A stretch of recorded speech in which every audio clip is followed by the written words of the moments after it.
Well, talking about delivering features and so on, how to make innovation a regular part of the work is opposed focusing solely on the roadmap. Yeah, I would say that you have to create the space for it to happen. And that's hard if you treat your team solely as a team that needs to deliver on the roadmap, because that's like, if I ask a CTO and I ask them, how do you measure your team at the end of the year? How would you say we did good or we didn't do good? And most of the time, what I hear is something like, if we delivered what we had on the roadmap, then I'm happy. And I say that that's just meeting expectations, right? It's nothing special. You're just doing what you're getting paid to do, and it's very trivial. You become what you said at the beginning, a Jira resolving machine. And real R&D, real engineering organizations that have a bunch of value and impact on the company should create innovation all the time, such as tech capital, like I talked about. And the thing about tech capital is often no one in the company is going to come up to your team and say, hey, can you create this tool? Because many times other people in the organization can't even imagine what's possible when it comes to code, what the team can do for them. So you need to create the Well, time for innovation, right?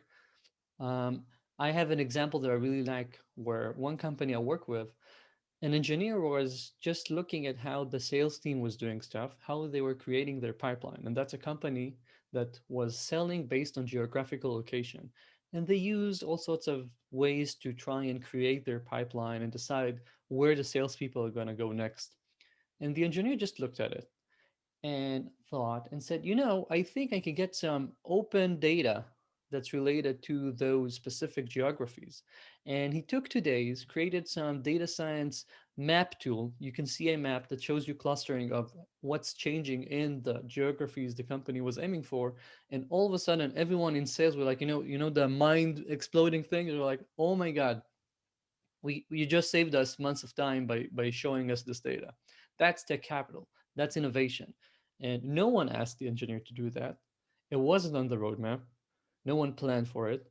But the engineer had the ability to take 2 3 days and try it. And it might have failed, right? He might have created something and then sales would say, no, it's useless. But if he didn't have the time, you would never get this kind of amazing experiment that actually works. So you need to create the time for it. I try and push companies to do what I call intermissions. Your listeners might have heard about a similar concept of sabbaticals, like at Basecamp, the company that made Basecamp and Ruby on Rails, where every few weeks, 4 5 6 7 8, I don't really care about the number, you give your engineers a week or 3 4 days to work on their own innovation. And it's not just a hackathon, right, that you do once a year, but something that happens like twice a quarter at least. And then they can innovate regularly. They can try stuff. They can experiment, and that's how you create that sort of special magical feeling where people actually have autonomy for their own time, part of the time in the year, and they can try things and test things and create this magical tech capital stuff.